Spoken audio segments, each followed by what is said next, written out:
Assalamualaikum warahmatullahi taala wabarakatuh dan selamat petang. Alhamdulillah, syukur kita kepada Allah Subhanahu wa taala kerana pada petang ini masih lagi kita berpeluang untuk meneruskan lecture series kita di dalam topik yang seterusnya bagi subjek CCPS 2022. Kita masih lagi bersiaran secara langsung dari StreamYard di laman YouTube sehari ini, laman YouTube saya, yang mana saya menggunakan platform ini untuk menyampaikan kuliah secara online. Dan kenapa saya menggunakan StreamYard antara kelebihan lain berbanding dengan platform-platform seperti Zoom, Google Meet, iaitu StreamYard ini memberi peluang kepada saya untuk berkomunikasi dengan pelatih-pelatih saya dengan tiada had masa. Ianya berlangsung secara live dan juga secara di akhir kelas ini nanti video rakaman live streaming ini akan dihantar, akan disimpan secara kekal di channel YouTube saya. So terpulalah kepada saya untuk untuk meneruskan, untuk membuatnya secara private ataupun secara public. Okey, saya ucapkan selamat datang kepada pelatih-pelatih daripada hari ini, kepada pelatih-pelatih fisioterapi semester 2 Institut Latihan Kementerian Kesihatan Malaysia Sungai Buloh. Saya lihat sudah ada 7 orang di atas talian. Selamat datang pada Kasih Kaisara, pada Nur, Afifah, Azim dan Huda. Tahniah, anda antara yang terawal hadir ke sesi live saya pada petang ini. Kepada yang belum komen lagi, bolehlah check in anda, kehadiran anda melalui komen di dalam chatbot yang disediakan dengan type nama anda ataupun kata-kata ucapan apakah harapan anda, semangat anda pada petang ini untuk meneruskan kuliah kita yang seterusnya di bawah topik yang ketiga, iaitu lifelong learning concept. Selamat datang kepada Khairul Imran, selamat datang juga kepada Riaz Akmal, tanda hadir, komen tanda hadir. Semua komen-komen ini akan disimpan secara kekal dan pada masa yang sama saya akan menggunakan komen ini sebagai evidence yang menunjukkan anda hadir di sesi kuliah saya pada petang ini. Okey. Pada petang ini, saya akan menyentuh salah satu lagi topik yang agak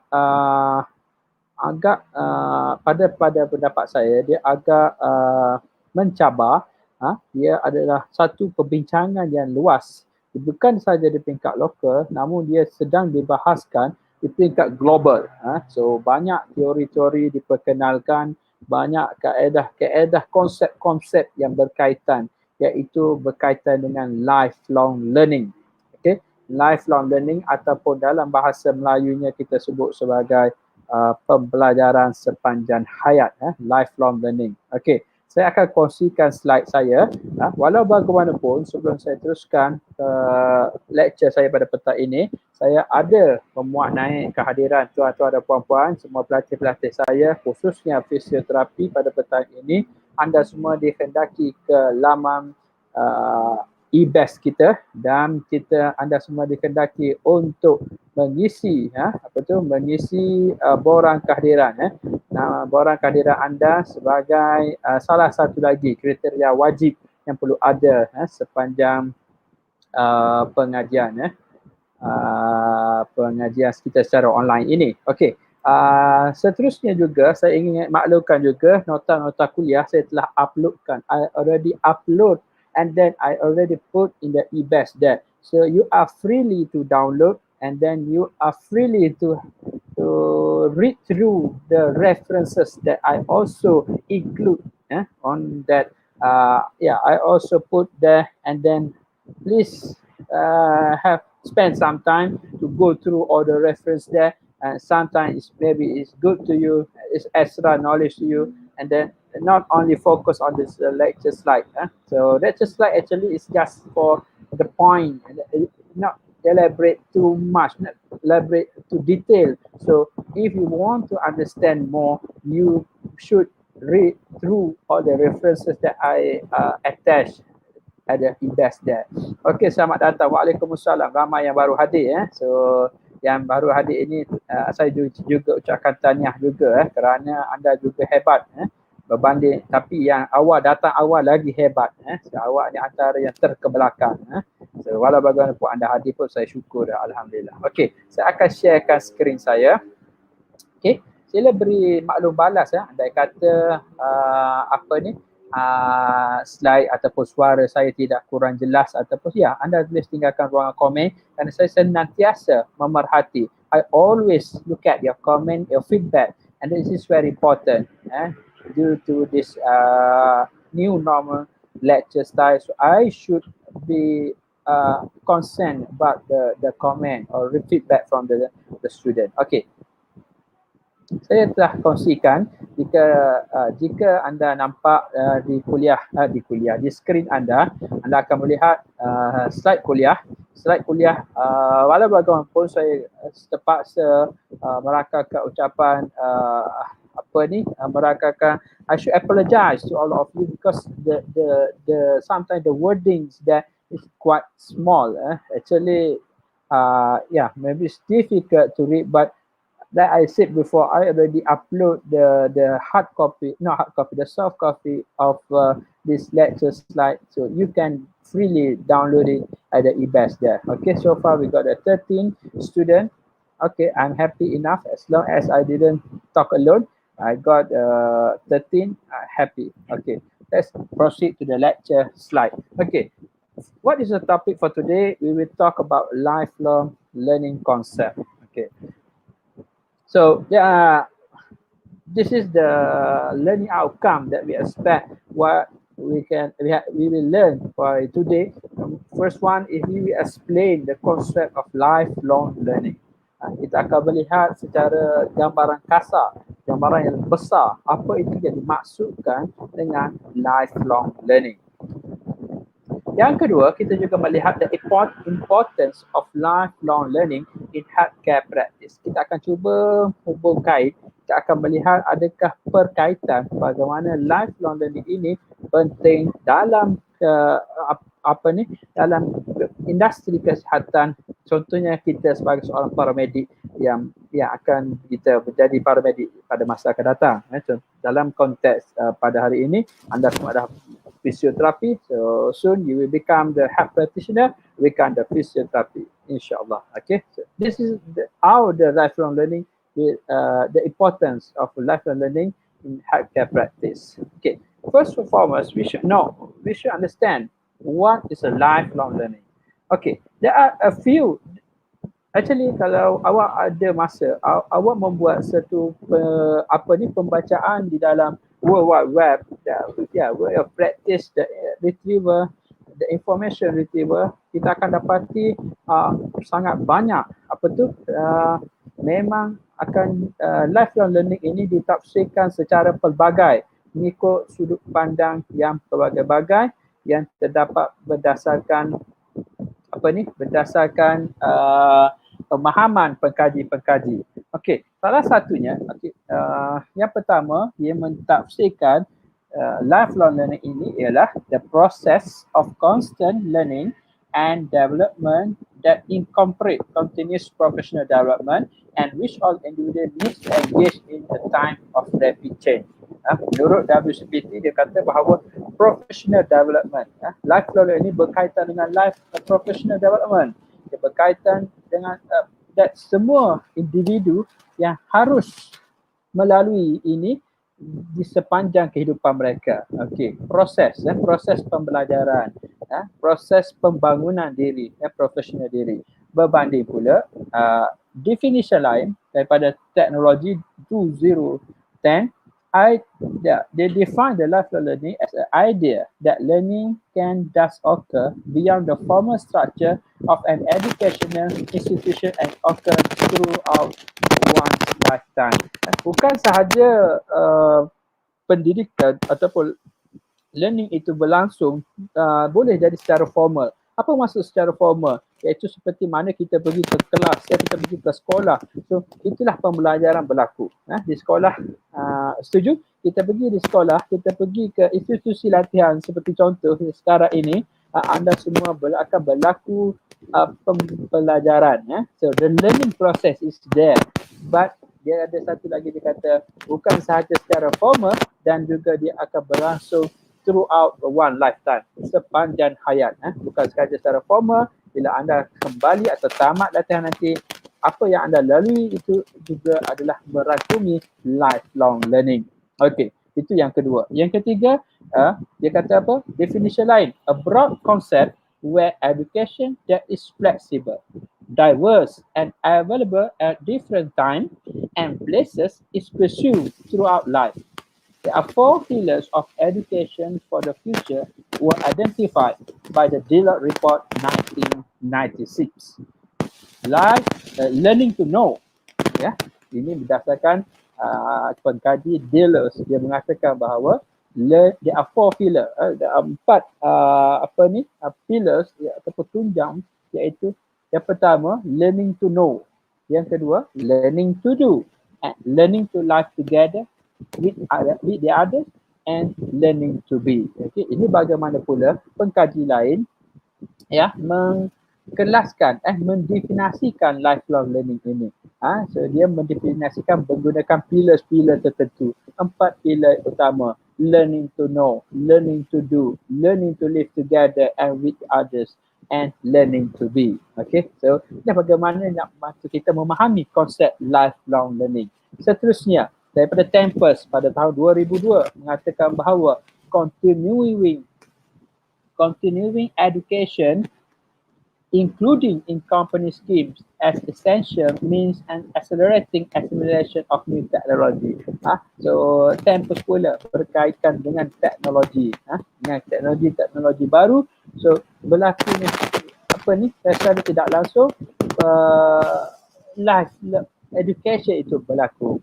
So asimilasi dengan teknologi baru juga berkait dengan lifelong learning.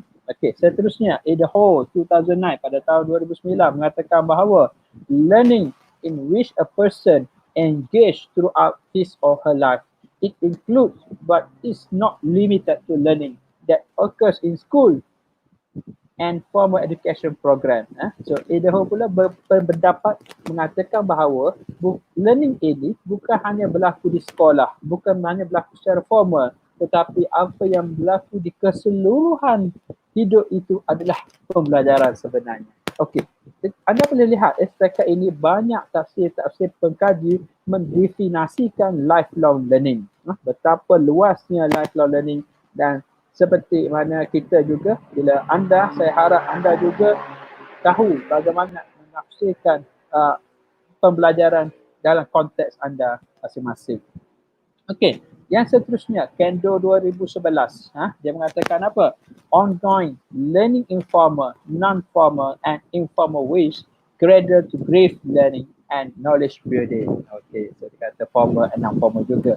And last kali SEP 2011 kata the continuous development, pembelajaran secara berterusan of skill or knowledge to enhance quality of life and employment prospect. Dia kata belajar bukan sekadar untuk develop the skill, but to enhance the quality hidup, quality of life dan juga employment prospect, dapatkan pekerjaan yang baik. Okay, so kesimpulannya di sini bahawa pentafsiran lifelong learning ini sangat luas.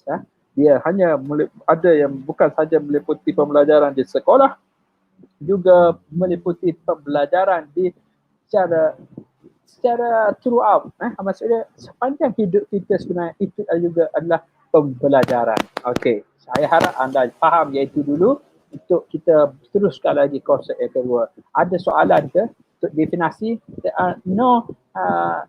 Setakat hari ini tidak ada mengatakan bahawa ini adalah definisi yang tepat untuk lifelong learning.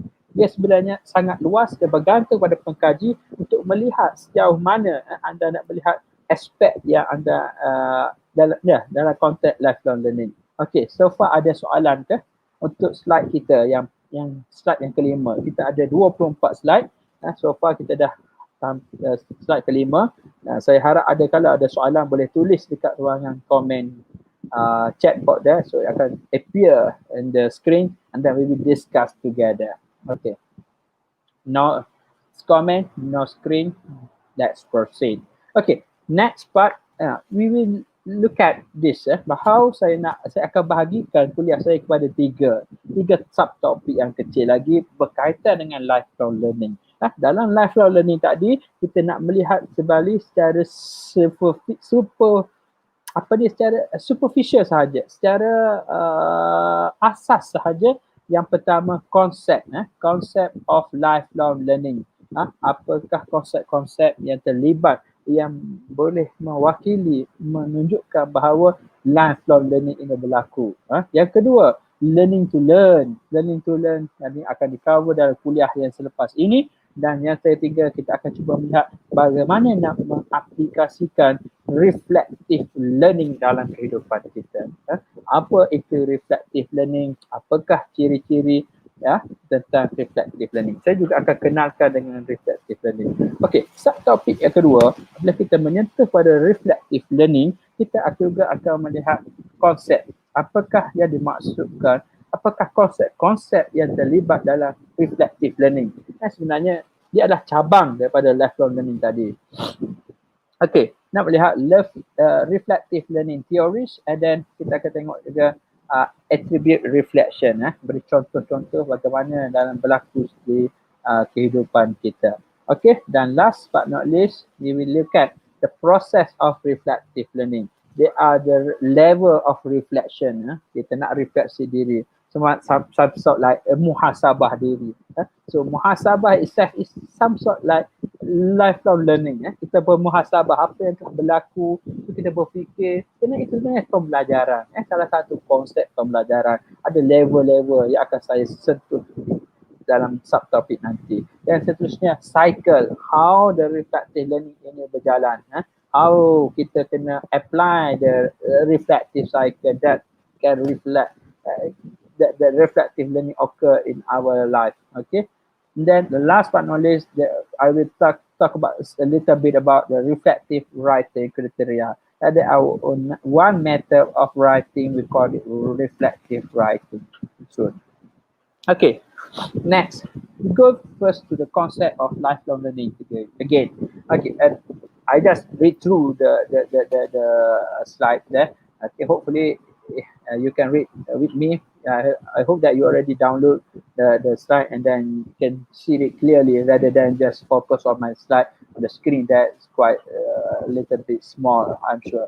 Okay, sorry about that. A traditional definition of lifelong learning is all learning activity undertaken throughout life with the aim of improving knowledge, skill and competence with a personal, civic, social or employment-related perspective. Okay, dia kata apa? Pembelajaran, apakah semua aktiviti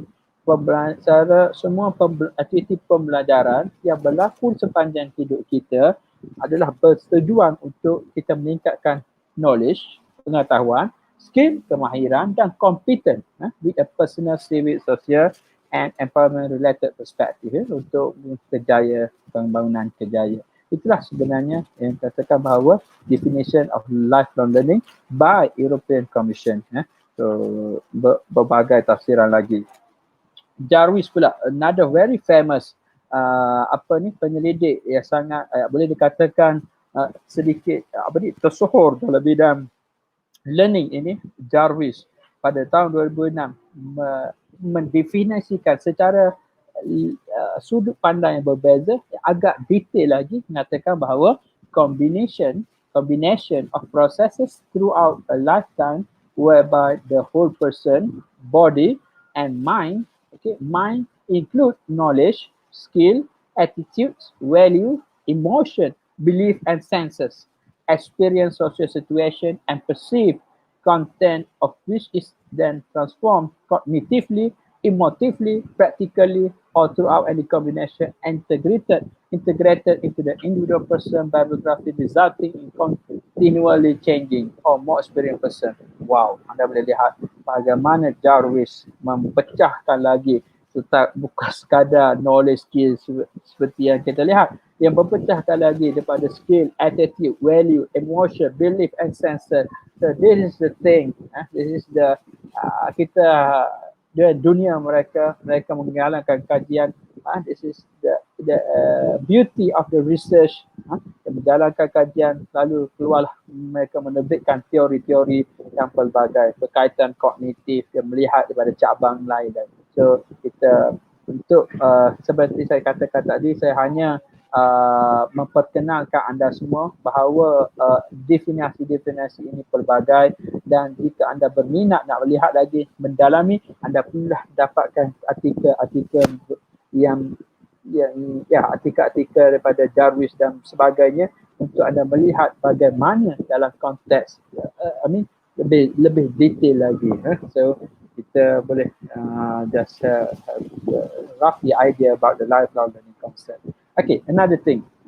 Lifelong learning concept is the alternative for capacity building, offering new approaches of needing huge transformation in both educational system and human minds, especially in educational institution and local community. So, mengatakan bahawa konsep-konsep ini, kalau kita amalkan konsep supaya lifelong learning ini diterapkan, dia akan membangunkan sistem pendidikan kita.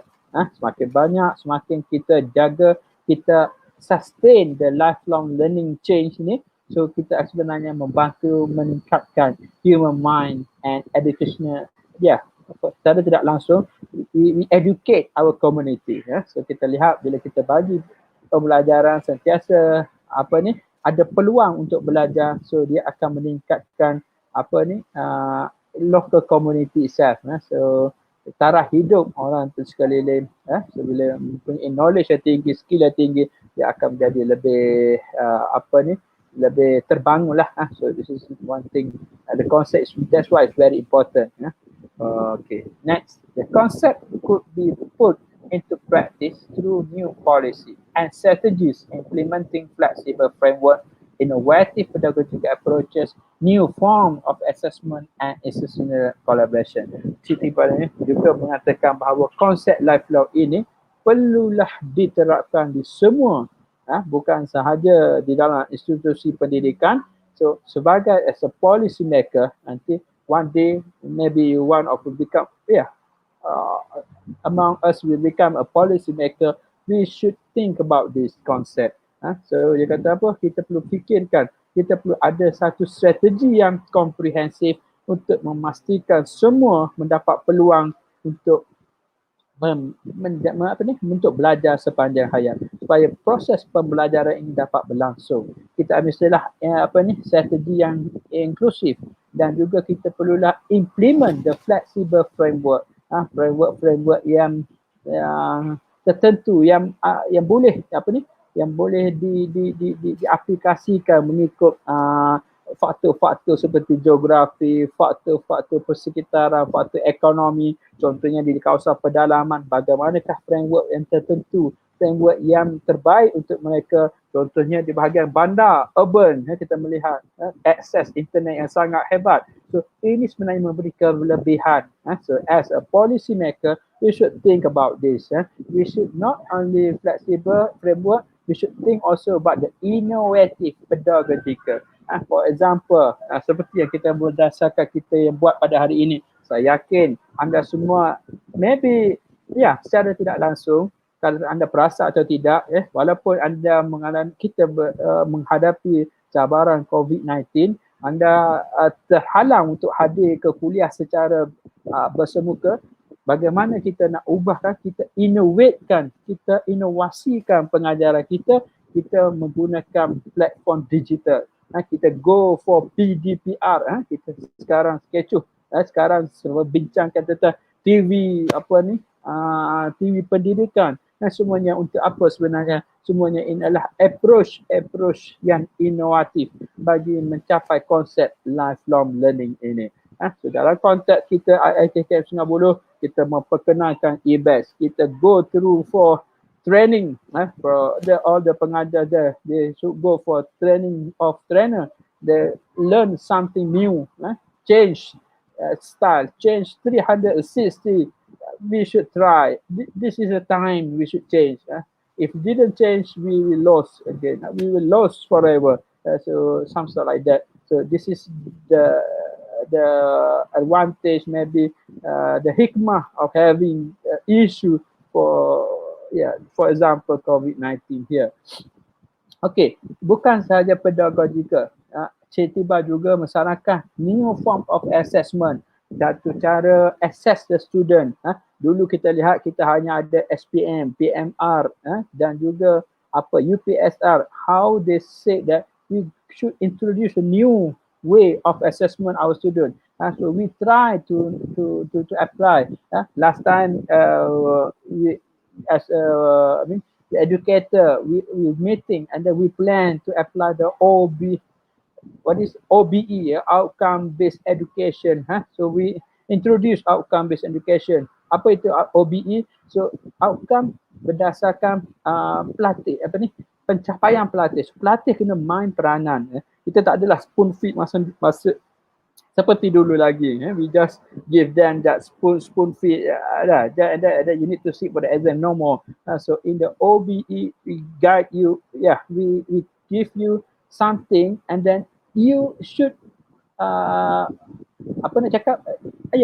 you kena mainkan peranan sebenarnya. Itulah bagaimana konsep kasih Kaisara. Asyik api meletup. Saya pun tak faham apa maksud dia. Mungkin bersemangat pada hari ini. Tahniah kasih Kaisara. New form of assessment. Kita kenakan OSPI, kita kenakan OSKI. Itu sebenarnya adalah cara-cara baru, inovasikan kita dalam pengajaran kita untuk memastikan kualiti, memastikan konsep lifelong learning ini berjalan. Dan juga assessment baru yang kita kenakan sekarang. Kita sedang berfikir bagaimana nak jalankan OSKI secara online. Tak pernah terfikir OSPI secara online. Maybe one day you should have this. You need to communicate. Jawab exam secara live, buka kamera and then jawab secara live. Itulah sebenarnya benda-benda tu yang kita akan aplikasikan. Kita unexpected, but they are the policy maker still they think about, will go forward, look at forward regarding this concept sebenarnya. Okay, so benda-benda ni sangat menarik. Kalau anda berminat nak mendalami lagi, anda boleh bacakan dan boleh membuat bacaan, cari jurnal-jurnal, artikel-artikel yang latest, konsep-konsep bagaimana. Okay, so kita pulang kepada anda semua. Saya hari ini hanya nak bentangkan secara dasar saja, superficial saja. Next, there are 4 pillars yang kita bincangkan tadi. Apa 4 pillar yang dibincangkan, dikatakan oleh Citabah? Learning to know. What is learning to know here? Okay, learning to know here is mastering learning tools rather than acquisition of structured knowledge. So kita bukan setakat kita the structure pengetahuan self. So kita kena master, kita kena memahami juga tools, tool, bagaimanakah alat-alat yang kita perlukan dalam pembelajaran. So contohnya pada hari ini saya ingin mendapatkan objektif tertentu. So bagaimana saya nak achieve that objective? So I need to use the innovate the tools. So pada hari ini saya menggunakan tool saya, slide kuliah dan secara live, rather than saya hanya bagi rakaman ataupun saya hanya bagi soalan, adakah ia itu tercapai. So berdasar ini saya kena tahu, saya kena master the learning tool itself, rather than acquisition the structured knowledge. Okay, next, learning to do. Equip people for the type of work needed now and the future, including innovation, adaptation and learning to future work environment. So kita kena terapkan juga education in the future, kena bagi tahu mereka bahawa nak equip the people, kita kena memperlengkapkan semua rakyat-rakyat supaya mereka boleh survive pada masa akan datang. Learning to live together, peacefully resolving conflict. Jika bagaimana education ini living together, penting juga untuk kita hidup mendepani konflik-konflik yang berlaku secara persekitaran.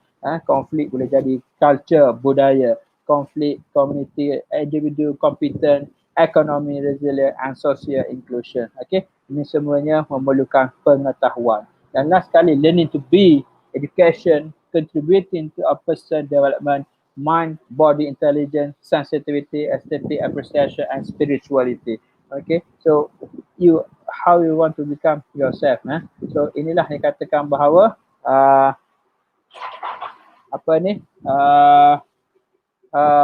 how the education contribute to for the person development. Okay, so far saya rasa sebelum kita pergi ke reflective learning, saya nak buka soalan dulu kan. Is there any question from the student? Boleh kemukakan soalan. Sambil-sambil tu saya minta izin dah 3 jam untuk minum air sedikit.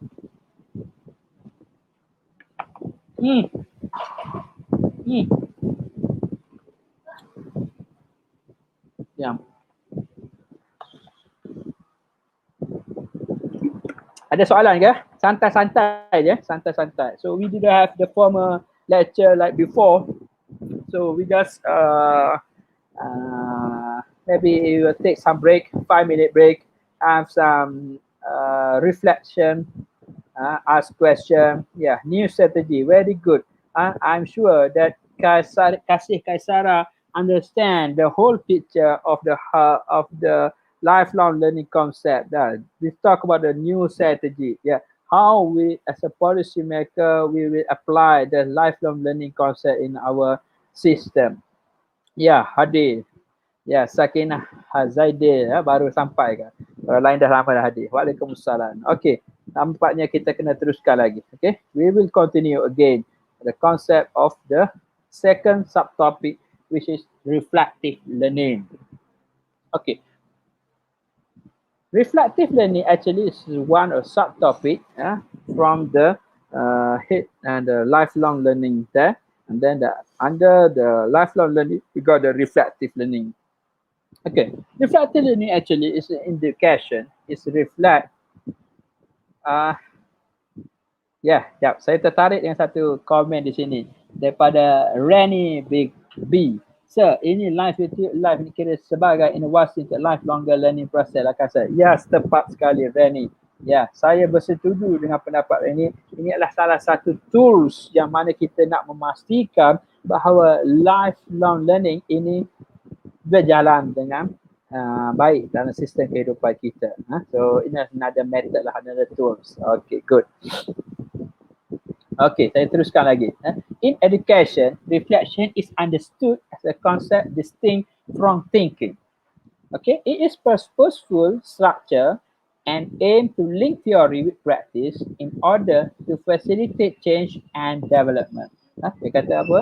Dia adalah a concept pemikiran yang mana dia bertujuan untuk akan menggabungkan teori dan praktis dalam pembangunan kehidupan kita. Okay, so, kita dah tahu satu teori, how kita nak relate that teori dalam kehidupan kita. Itu maksud dia reflective learning. So we got some prerequisite knowledge, and then we want to relate and we want to practice to our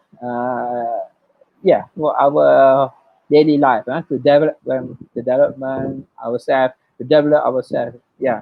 So through reflection, people critically explore their personal view, experience, and new knowledge, and use this as a foundation for further action. Okay, you got the point. You got the point here. Through reflection, people critically explore their personal view. Dia ada pendapat dia sendiri, tapi dia ada pengalaman. Dia ada pengalaman mereka. So, dia ada pengalaman. Terima kasih pada Cik Khidr juga hadir. Cik Khidr merupakan salah seorang pengajar sebenarnya, juga hadir memberi sokongan kepada kita. Tahniah. So, melalui reflection ini, people critically explore personal view, experience, and new knowledge, and use this as a foundation sebagai dasar untuk kita melangkah ke depan. Dia ada menggunakan pengalaman, dia ada personal mereka, dan mereka menggunakan pengalaman baru apa yang mereka tempuhi dan itulah sebagai asas untuk dia melangkah dalam kehidupan mereka. Itulah maksud dia reflective learning. In education, next point, reflection requires a planned intervention.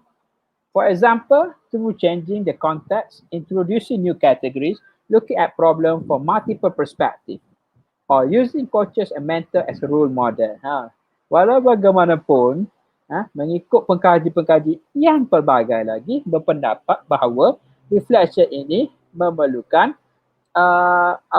perubahan, memerlukan kategori-kategori baru, bukan sekadar pengalaman sebagai asas tadi. So kita nak melihat masalah yang berlaku di depan sana dalam pelbagai perspektif. So bagaimana nak membantu untuk menghadapi masalah itu, melihat dari pelbagai perspektif. Roger kata mestilah ada coach atau mentor yang membantu kita.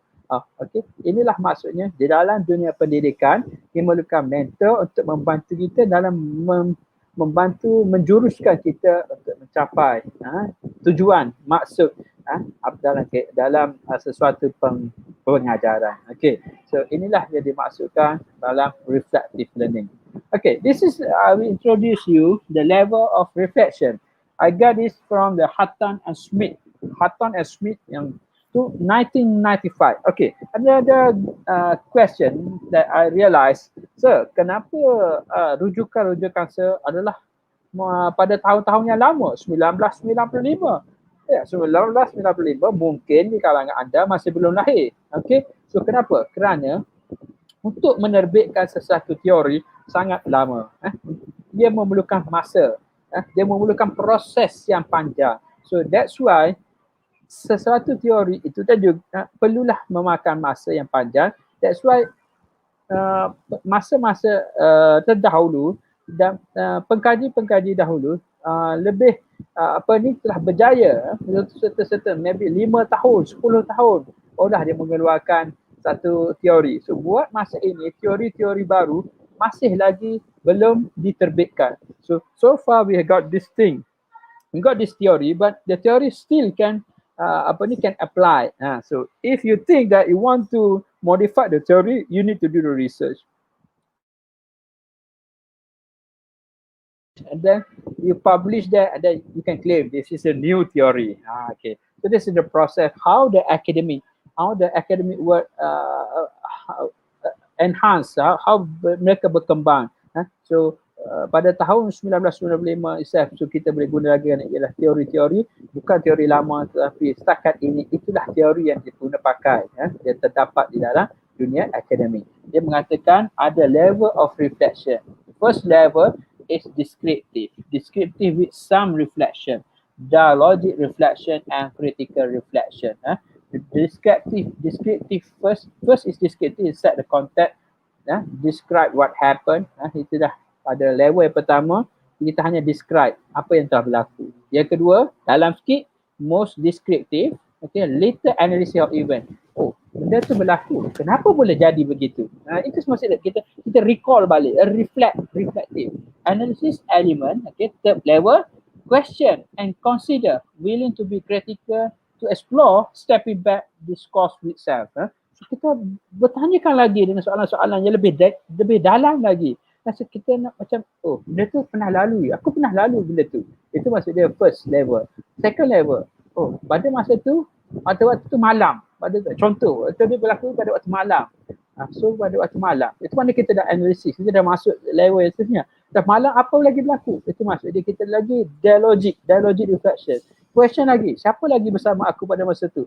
Itu maksud dia. Dan level paling dalam lagi dia kata critical reflection is meta-cognitive sense, emotion, relate to the writing, linking of idea. Sampai dia boleh pergi kepada emosi, boleh terfikir sampai rasa, seperti kita berada di situ. Multiple perspective noted. So banyak kita recall lah, makin banyak lah. Itu maksud dia conscious framing of idea, wider social, cultural, political, historical arena. So mungkin dia jauh. Sampai begitu sekali, mungkin dikatakan kritikal itu level kita dah teringat semua. kita dah sampai, kita boleh recall sepenuhnya, kita boleh tahu apa yang berlaku, itulah maksudnya kita dah berjaya achieve the critical reflection. So kalau anda berminat nak tahu lebih detail lagi, anda suka untuk mendalami konsep-konsep ini, bolehlah cari kajian yang diterbitkan oleh Hatton and Smith pada tahun 1995. So saya tak nak pergi sangat dalam tentang ini, saya hanya memperkenalkan awak level-level of reflection.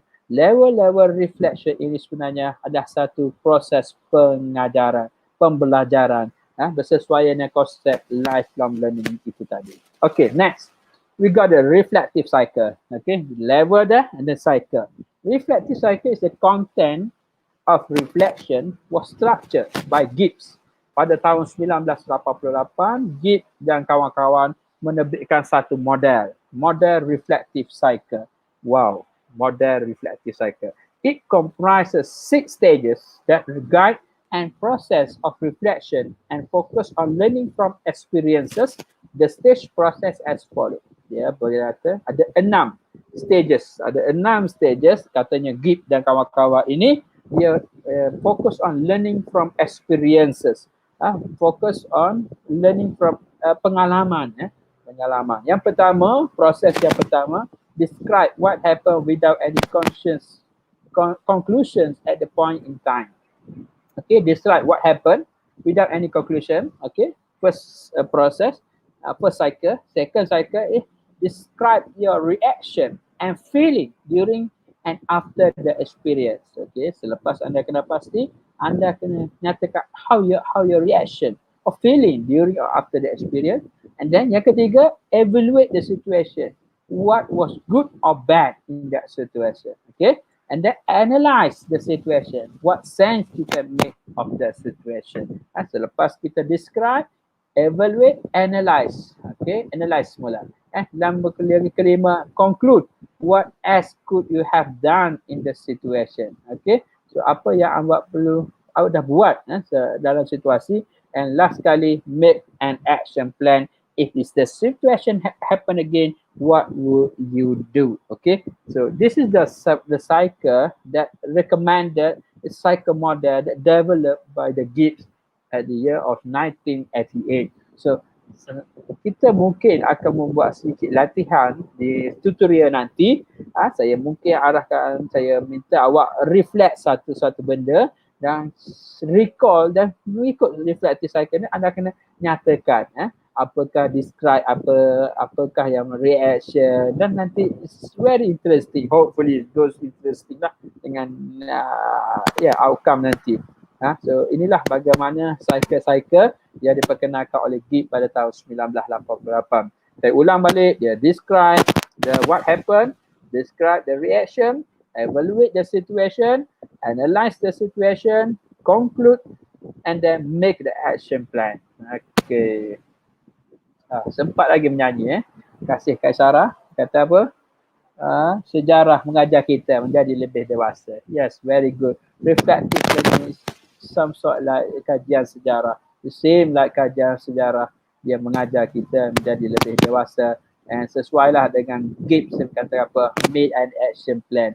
If the situation happen again, what would you do? Okay, next. Okay, another more about reflective cycle. The Gibbs 1988, the reflective cycle support reflective learning from experiences by providing a framework for reflection. Mestilah ada satu kerangka kerja yang khusus bagaimana nak mendapat dalami reflection ini. The model involved in feeling, thoughts and recommendation for future action, the reflective process. 6 itu tadi merangkumi keseluruhan feeling, thoughts, recommendation for future action. Gibbs described the use of reflective cycle in many different education methods, such as diaries, case study, and simulation.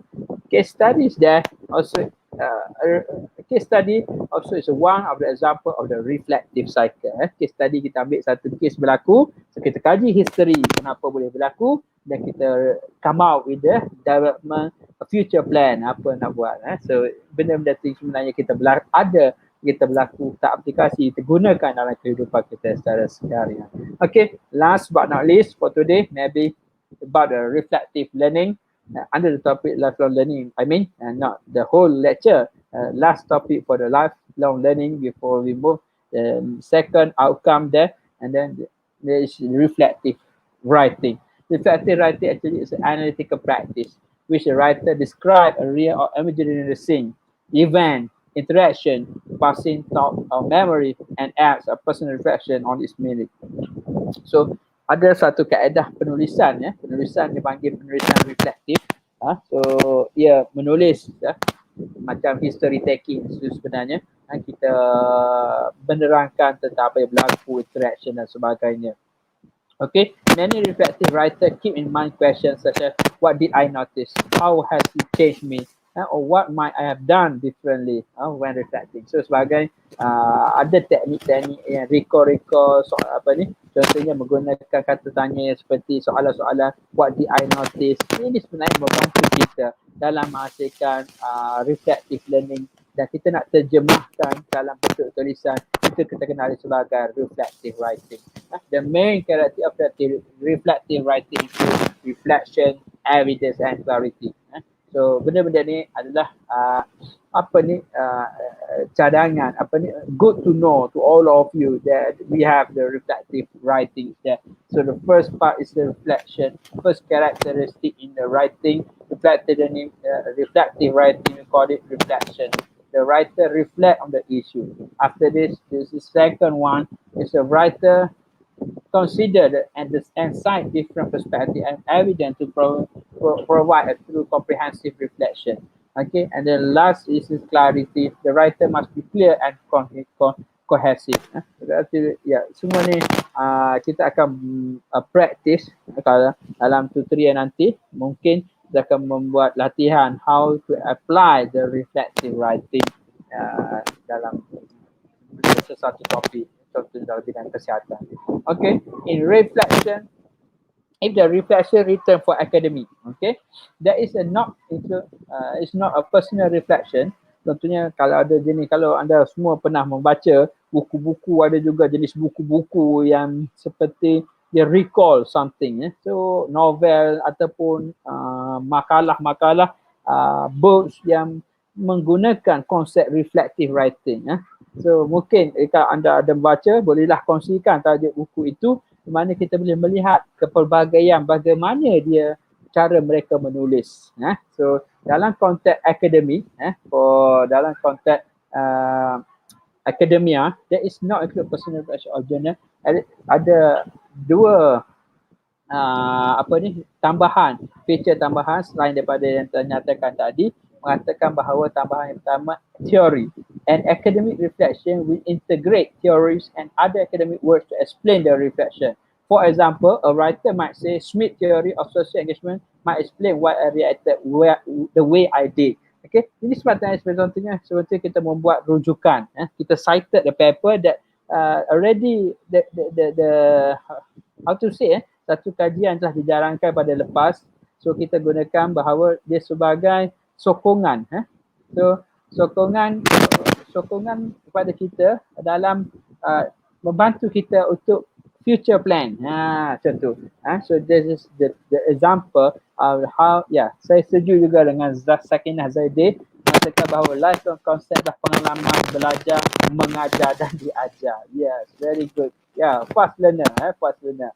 So semua saya alu-alukan, kemukakan saja apa yang anda faham, pendapat anda, hidupan komen, dan kita boleh discuss together. Jangan segan, dan inilah peluang, inilah caranya, salah satu ruang untuk kita berdiskusi selain daripada di kelas nanti, hopefully in March or April or next semester, July maybe. Okay, salah satu daripada teori here. Nombor satu in academic. Another thing is in academic reflective learning, they talk about a learning outcome. In academic reflection, we include commentary on how the writer learned from the experience and what they would have done differently, or how their perspective or opinions have changed as a result of the experience. Dia katakan juga academic reflection include commentary, seperti istilah mengawal learning outcome di akhir kuliah nanti. apa yang berubah, apa yang kita expect our student dapat. Sebenarnya satu juga reflective learning. Okay, how their perspective opinion have changed the result the experience. Contohnya pada kuliah hari ini, apa saya punya expected learning outcome, awak semua tahu tentang konsep lifelong learning. Okay, yang kedua, awak semua tahu tentang apakah kepentingan lifelong learning dalam kehidupan kita dalam konteks health practitioner. Itu dua learning outcome yang saya target untuk kuliah pada hari ini. Hopefully I can achieve that. Hopefully you can gain something from the lecture today. Yeah, very good. Apa ni? Kena ada 4 wife, 1 husband. Wow. Lain macam kasih kasara ini. So mengemukakan satu pendapat perlu ada 4 wife, 1 husband. Oh, so far mungkin agak sensitif bagi setengah orang kasih kasara. Namun kita harus menghormati, respect. 4 wife itu sebenarnya apa yang dimaksudkan kalau Sarah boleh jemputkan. Ya, baru lengkap satu family itu. Ya. Saya cuba memahami lebih mendalami lagi. Okey, kita kepada Azim pula. Azim cakap apa? Setiap kesalahan yang kita lakukan juga pembelajaran. Wow, very good. Deep. Azim Iqmal ni seorang yang berfalsafah tinggi, saya rasa. Setiap apa yang berlaku, pengalaman itu sebenarnya adalah satu pembelajaran bagi kita. Ya, memang mantap. Saya setuju. Ramai yang bersetuju. Siapa yang bersetuju dengan Azim Iqmal, komen setuju. Okey. Nice quote. Nice quote from Azim. Ya, saya akan pinkan yang Azim ni. Mungkin dalam 1 minit, 2 minit. Okey, next. Kita akan teruskan lagi the importance of lifelong learning in healthcare practice. Okay, kita dah masuk ke dalam learning outcome kita yang kedua. Bagaimana kepentingan lifelong learning konsep ini dalam healthcare practice, dalam konteks kita sebagai health practitioner. Okay, nombor 1, continuous professional development. For sure, bila kita develop ourselves, kita walaupun kita sudah tamat belajar, walaupun kita setuju sedikit humor daripada Khairul Imran, setuju muntung humor kasar juga okey, tapi kita boleh teruskan lagi. Okey, continuous professional development.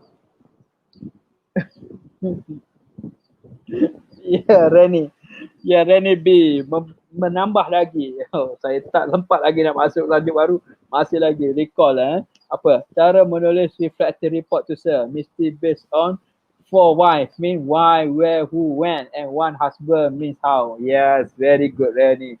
Also one of the example excellent student that I have. I very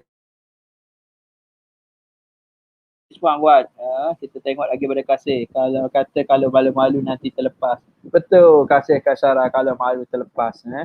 Lain macam So enhance our knowledge. Yes, very good. Okay, kita proceed. Saya berfokus pada lecture. Okay, sebagai health practitioner untuk lifelong learning ini membantu kita professional development. That's why bukan bila kita habis saja belajar, kita sangat menggalakkan pelatih-pelatih ataupun pengamal kesihatan untuk sentiasa develop yourself. Kita boleh pergi develop, menghadiri, contohnya menghadiri webinar, menghadiri kursus sangkutan, ataupun even you go for post basic advanced diploma course. Actually this is one of the example of continuous professional development. Okay, dah contoh bahawa Epsom kata apa? The lifelong learning allow for development of critical thinking and support introspection and detail in client care. Dia kata bila kita develop, kita belajar lagi, dia kata lifelong learning, develop the critical thinking. Kita akan menjadi, cara kita melihat sesuatu problem itu, satu masalah berbeza. Anda setuju? So kita akan melihat satu masalah dengan lebih dengan sudut pandang yang berbeza, for sure. So bila kita develop ourselves, kita ada experience, kita ada knowledge, kita ada skill, kita ada good emotion, cognitive tadi. So kita akan melihat satu-satu masalah, kita akan boleh hadapi dengan dengan saya rasa lebih sempurna dengan kita bila kita amalkan lifelong learning ini. Detail, for example bila kita ada klien nanti kita akan berhadapan, kita lebih matang, contohnya lebih matang keputusan yang kita buat. Critical thinking and problem based learning have been associated with lifelong learning. Ya, betul, saya setuju. So perspektif ni berbeza. Dia kata critical thinking and problem based learning have been associated, sangat bersangkutan.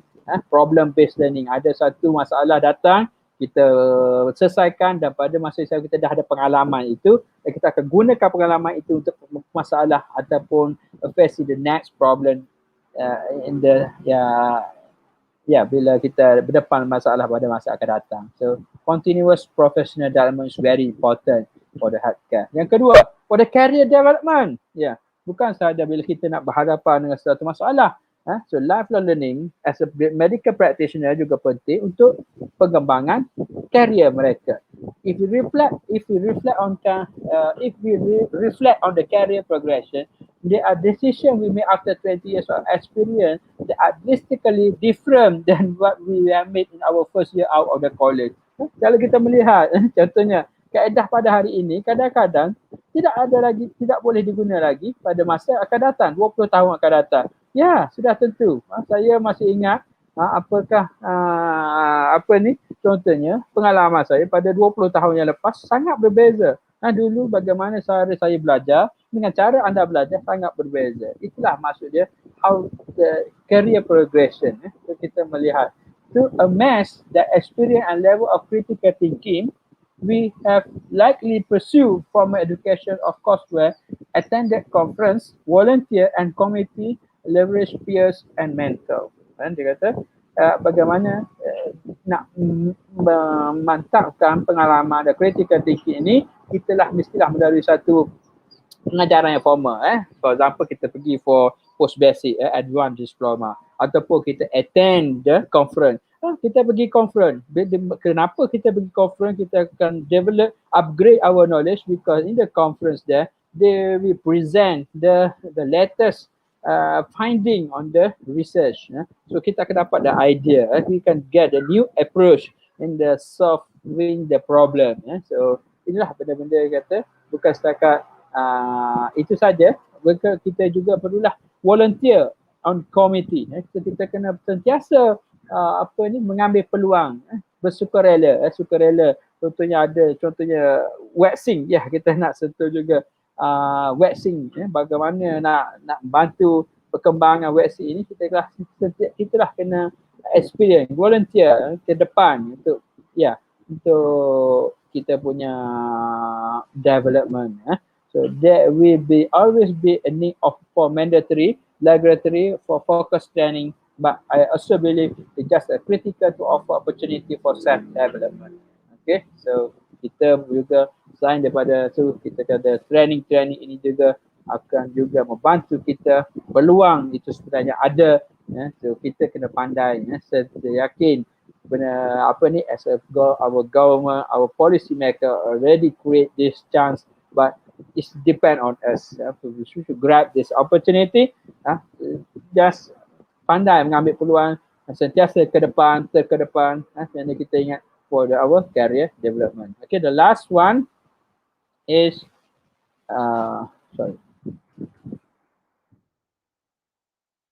the last is characterization. So lifelong learning is a vital component for the commitment to be an effective leader. Yes, very good.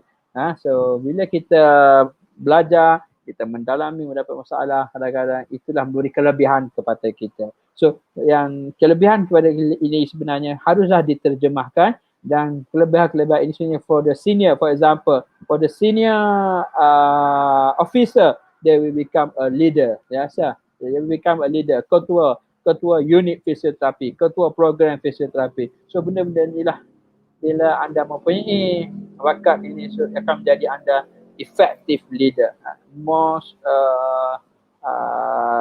berkesan, leader yang baik. Okay, so we relate to the leadership, kepimpinan. So lifelong learning ini sangat penting dalam characterization. So anda boleh awak matang. So bila anda dah steady, Apa-apa masalah berlaku anda boleh handle. Ada masalah ataupun contohnya ada staff baru, staff masalah ini, bagaimana anda nak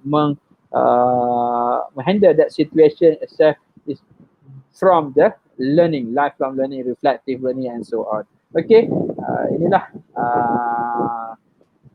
aktiviti yang akan kita buat dalam tutorial nanti. So, saya harap awak boleh fikirkan selepas ini. Kita akan berbincang lifelong learning activity, initiate a reflective learning activity. So, saya akan dalam tutorial nanti kita akan buat satu aktiviti ringkas bagaimana kita nak aplikasikan lifelong learning ini dan reflective learning dalam kehidupan kita. Okay, ni kita akan bincangkan. Okay, I guess you give you the idea, and then later on during the tutorial session, we will proceed with the real activity. Okay, I got one quote from the Imam Malik. They say that knowledge doesn't come, but you have to go to it. Setuju kan anda semua rasa? Pengetahuan tidak akan datang, tapi kita kena dapatkan. Yes, saya rasa saya sangat bersetuju pada pendapat pada Imam Malik ini. Dan ini adalah slide terakhir saya pada hari ini berkaitan dengan references. Saya rasa itu saja pada hari ini perkongsian saya dalam kuliah yang bertajuk Lifelong Learning Concept. So kita sudah bersiaran hampir 1 jam 1 minit. Saya ucapkan tahniah pada masih lagi bersama saya sehingga 1 jam ini seramai 21 pelatih yang masih kekal bersama kita. Saya difahamkan pelatih fisioterapi ada 25 orang. Kalau tak salah saya lah. So 21 orang bermakna 4 orang telah syahid. Saya tak pasti. Mungkin tengah berjuang ataupun mungkin ada masalah teknikal lain. So walau bagaimanapun saya memberi peluang kepada anda dan saya meletakkan video ini secara tidak jamin bermakna 8 orang syahid. Masya Allah, makin ramai rupanya. Saya 8 orang yang tidak bersama kita sehingga 1 jam ini, ke mana mereka harus diberi perhatian juga selaku pengajar. Saya kena mendapat mengesan di mana mereka berada sepanjang kuliah berlangsung. So video rakaman kuliah ini akan saya letak di eBest dan juga di channel YouTube saya. Saya akan linkkan dengan eBest. So anda bolehlah melihat kembali, anda bolehlah menonton. If you have time, you can watch again what we have discussed today. Hopefully you can gain something and then we can achieve the learning outcome. For today, we have 2 learning outcome. I repeat, the first learning outcome, I will introduce you about the lifelong learning concept, and the second one, the importance of life learning concept for the heart practitioner. Okay, so I think just open for discussion. Maybe you want to ask a question regarding this today's topic or what else. Okay, 5 to 10 minutes for discussion. Okay, any question, just let me know. Write down the question at the comment there, and then I will pop up on the screen. Then all of us can appreciate it. Okay, please. All right, noted, sir. Thanks, Randy, for the support. Okay. All right, noted, sir. Thank you. Yeah, Clement. Thank you, Clement. Sakina, noted only. Okay. Is there any question? Yeah, please. If no question, just say no question, and then we will add out the live streaming for the today's session. Please take note that you need to fulfill the attendance at the eBest. This is compulsory. This is compulsory. Okay, we're done. Thank you very much. Thank you, Irene. I think that's all for today. See you again next time. The next class will be next month. So just alert regarding the timetable. I will write the announcement via eBest, and then you will notice and then not only the eBest, sometimes your friend, let's talk about the assessment. Some of your friends already submit, let me revise the proposal, and then I will reply. I will reply there. So after do the modification, I comment regarding your proposal, and then hopefully can help you. So for those who still need my help, for those who think that you need me to check the proposal, yes, you yeah, please to WhatsApp me. Just send me WhatsApp me your proposal in the PDF format, and then I can comment or write down the annotation there, or maybe sometimes I just sketch, and then I will return to you, and then you can do the modification, and then you may proceed with your project. Okay, I think that's all. Jumpa lagi di sini live streaming the lecture series di siri video akan datang. Pada yang masih belum lagi subscribe channel saya, anda dijemput untuk subscribe sebagai sokongan moral kepada saya untuk lebih berkarya. Okey, saya rasa itu saja sesi pada petang ini. Jumpa lagi. Sekian. Assalamualaikum warahmatullahi wabarakatuh dan terima kasih. Bye-bye. Stay safe, stay calm.